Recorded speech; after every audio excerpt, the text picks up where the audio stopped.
Jemaat Tuhan, Shalom. Apa kabar Bapak Ibu, saudara-saudari? Baik ya. Pagi ini kita merenungkan firman Tuhan dalam tema pengorbanan kasih dan keadilan bagi dunia melalui jalan salib. Kalau kita bicara soal kasih dan adil, kasih dan adil menurut kita manusia, kalau ada 5 orang dalam ruangan dan 1 orang punya 5 potong roti, keadilan adalah ketika dia memberi 1 orang 1. Tapi kalau 5 orang dalam ruangan dan dia punya 5 potong roti dan dia kasih 3 orang, 1 orang 1, dan yang 1 dikasih 2 dan yang 1 tidak dikasih, kita bilang itu tidak adil. Kita baru bilang sesuatu itu adil kalau sesuatu itu terbagi secara rata. Itu adil menurut kita. Lalu bagaimana dengan pengorbanan kasih dan keadilan menurut Allah? Menurut Allah, bukan menurut kita. Saudara, kalau mau jujur, membaca bagian bacaan pagi ini, pengadilan Pilatus sesungguhnya adalah pengadilan paling adil. Paling adil bagi Yesus. Kenapa? Karena sesudah dia mengajukan sejumlah pertanyaan kepada Yesus, pada ayat yang ke-38 tertulis bahwa Pilatus dengan berani mengatakan di hadapan orang banyak, "Aku tidak mendapatkan kesalahan apapun daripadanya." Ya, di sini menunjuk pada Yesus. Dia sudah mencecar Yesus dengan pertanyaan, lalu dia keluar dan dia bilang, "Aku tidak mendapati kesalahan apapun padanya." Padahal pada bagian awal bacaan kita, waktu orang banyak itu bawa Yesus ke hadapan Pilatus dari pengadilan Kayafas, orang banyak itu dengan tegas mengatakan, kalau dia bukan seorang penjahat, kami tidak akan menyerahkan dia kepadamu. Dan Pilatus tanya, dengan tuduhan apa kamu menghakimi dia? Dan mereka bilang, kalau dia bukan seorang penjahat, kami tidak akan membawa dia kepadamu. Jadi 2 hal yang kontras, Bapak Ibu. Mereka bawa Yesus ke hadapan Pilatus sebagai penjahat. Tapi pengadilan Pilatus justru tidak menemukan kesalahan apapun dalam diri Yesus. Jadi dia dianggap sebagai penjahat, tapi pengadilan tidak menemukan kesalahan dalam diri dia yang disebut sebagai penjahat. Seandainya Pilatus teguh berpegang pada pendiriannya bahwa orang ini tidak bersalah, maka Yesus pasti bebas dari itu. Karena kalau Bapak baca terus sampai ayat 9 pasal 19, Pilatus tetap pada pendiriannya bahwa Yesus tidak bersalah. Dia tidak menemukan satu kesalahan pun pada diri Yesus. Dan pada ayat yang ke-12 di pasal 19 tertulis di situ bahwa Pilatus masih berusaha untuk membebaskan Yesus. Ya, dia gubernur dari istana Kayafas itu imam besar.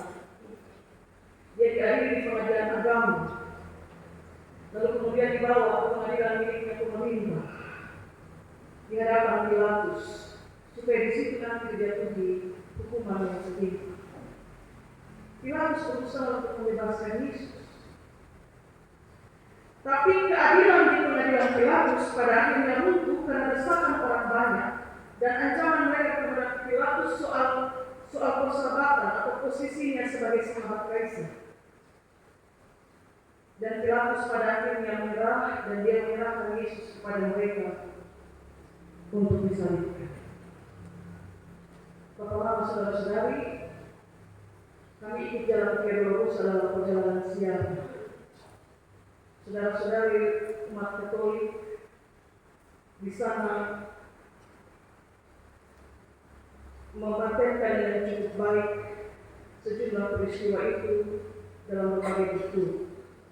Jadi dia jalan yang berputar-putar tempat di mana Yesus berhenti karena terjatuh sambil memikul salib, kemudian dipanggil Simon orang Kirene untuk pikul salib itu, lalu kemudian mereka berjalan dan dia terjatuh lagi meskipun tidak memikul salib. Semua terpakai dengan sangat baik dan pengadilan Pilatus itu teramat luas, besar, tempat orang berkumpul untuk mengadili seorang penjahat.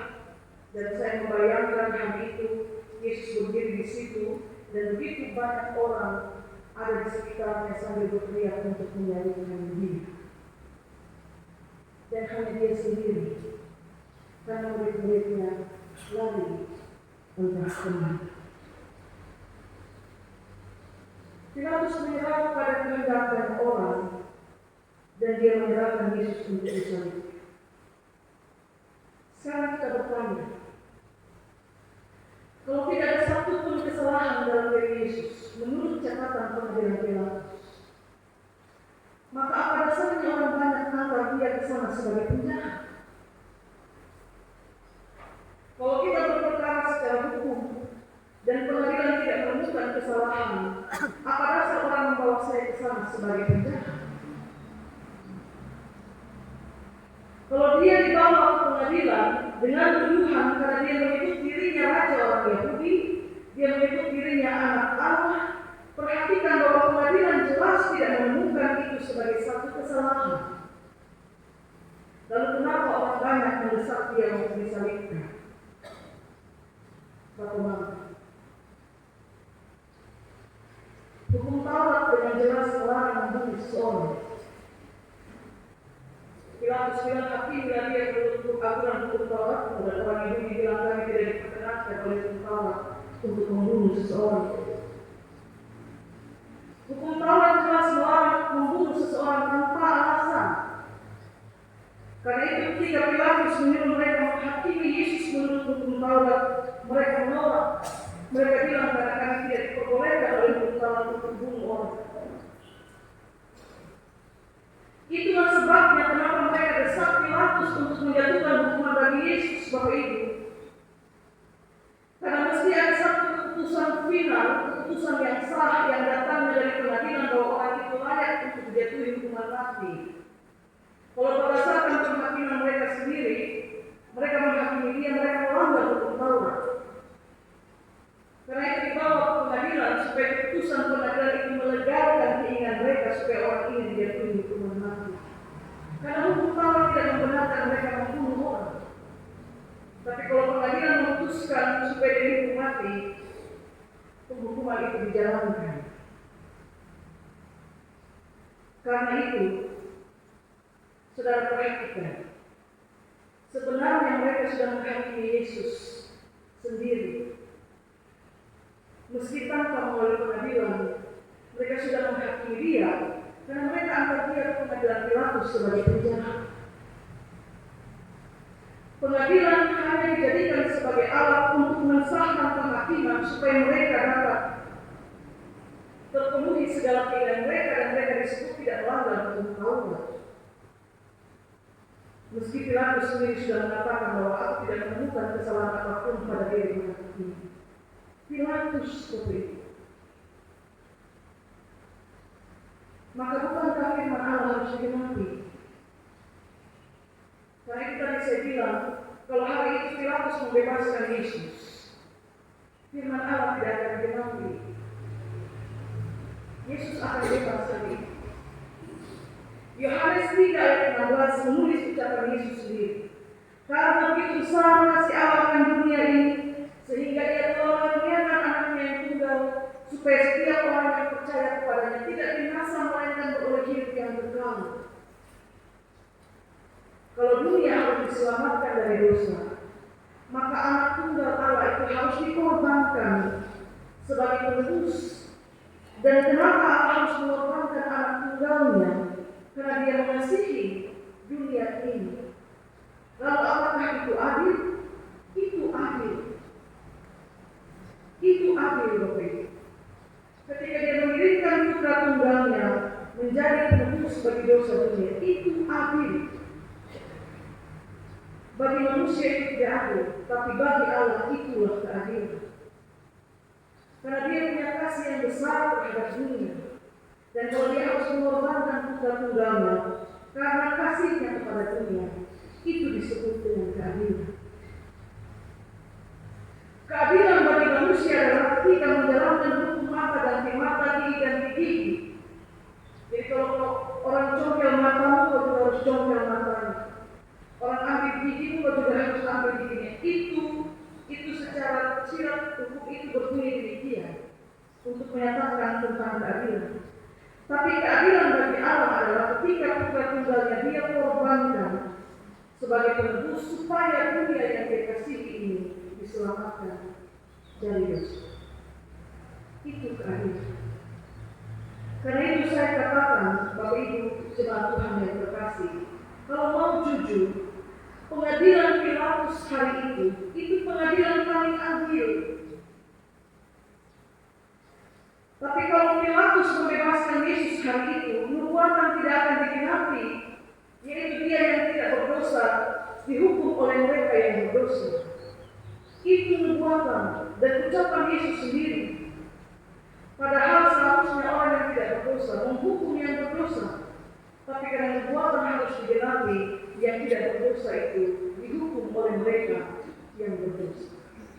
Yesus bilang kepada Pilatus, mereka yang menyerahkan aku, dosanya lebih besar. Mereka orang-orang berdosa. Bapak Mama, saudara-saudara, cinta memang selalu menyatakan pengorbanan. Dalam cinta itu pasti ada pengorbanan. Semakin besar cinta, semakin besar juga pengorbanan. Jangan bilang cinta atau kasih kalau saya dan saudara tidak berani berkorban. Tanya pada mereka yang jatuh cinta, biar hujan badai mereka akan sampai ke rumah kekasihnya, karena sudah janji bahwa jam sekian dia akan sampai. Dalam cinta itu ada pengorbanan. Sekalipun banjir, hujan badai, dia akan berkorban supaya apa yang dia katakan itu ditepati karena cinta. Bapak Mama juga bilang hidup pas-pasan. Hidup kami pas-pasan, makan seadanya secukupnya. Tapi karena cinta kepada anak-anakmu, kerja apapun akan Bapak Mama lakukan supaya mereka bisa sekolah. Keinginan dalam diri Bapak Mama untuk sesuatu hal besar dan sangat mungkin untuk diadakan, tapi kemudian berpikir lebih baik uang ini saya pakai supaya saya ke anak sekolah. Itu pengorbanan. Dan kenapa Bapak Mama berkorban? Karena Bapak Mama mencintai anak-anakmu.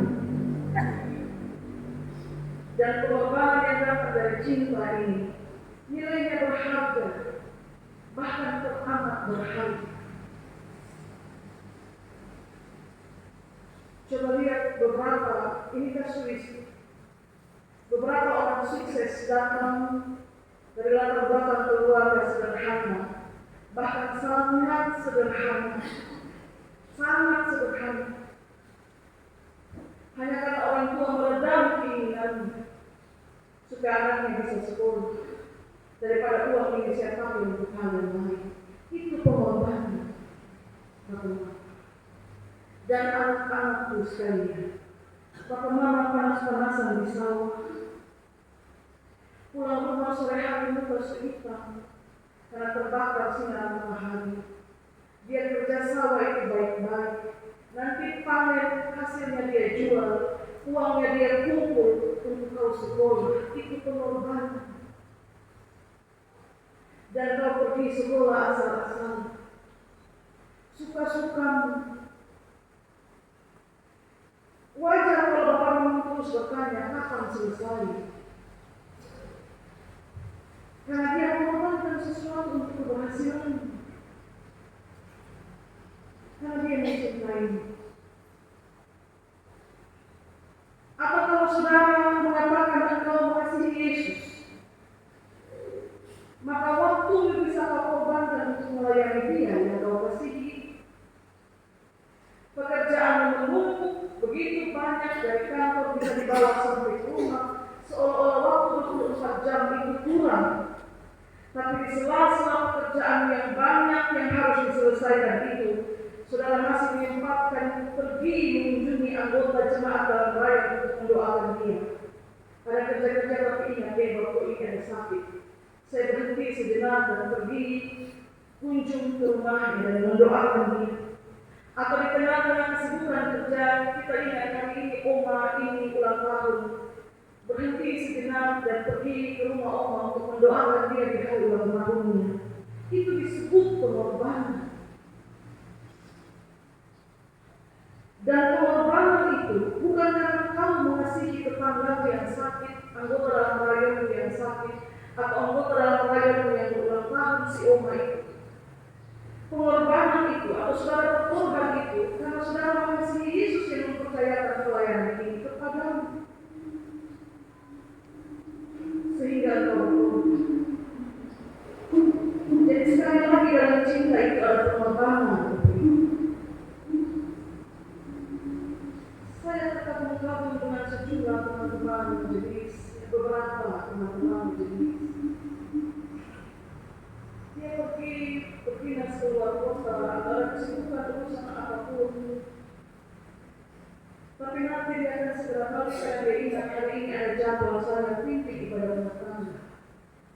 Dan dia akan kembali dengan cara bagaimanapun semaksimal mungkin itu diupayakan. Bukan supaya dibilang tidak pernah bolos, tidak. Tapi karena di hadapan Tuhan dan jemaatnya dia sudah mengaku untuk setia melayani Kristus. Maka bukankah dia harus berkorban? Semakin besar cinta, semakin besar pengorbanan. Dan pengorbanan dalam Tuhan tidak akan pernah kembali dengan sia-sia. Bapak Ibu, ingat itu baik-baik. Pengorbanan yang kau lakukan atas nama cintamu kepada Tuhan tidak akan pernah kembali dengan sia-sia. Engkau akan selalu dipuaskan, merasa disegarkan, dimudahkan, dan saat engkau merasa misalnya tidak ada jalan, yakinilah perlahan jalan itu dibukakan. Dari jalan salib Yesus kita belajar tentang pengorbanan, tentang kasih, tentang keadilan Allah yang tidak dapat kita mengerti kalau kita mengalaminya pakai pikiran kita yang terbatas. Karena tadi kita sepakat keadilan itu kalau 5 roti dibagi satu orang satu kepada 5 orang. Tapi kalau Allah mengorbankan anak tunggalnya yang tubuhnya yang berdosa kita bilang itu tidak adil, itu keadilan menurut Allah. Sebab keadilan menurut kita adalah mata ganti mata, gigi ganti gigi. Itu keadilan menurut kita. Tapi keadilan kasih dan pengorbanan menurut Allah adalah kalau seseorang menampar pipi kiri, berilah juga kepadanya pipi kanan. Saudara bilang itu tidak adil, itu menurutmu. Tapi Allah menyatakan itu sebagai keadilan, sebagai keadilan. Siapa menampar pipi kanan, berilah juga kepadanya pipi kiri. Selamat menghayati kesengsaraan Kristus dan kita bersiap memasuki pelayanan Jumat Agung dan Paskah. Tuhan berkati kita dengan firman. Amin.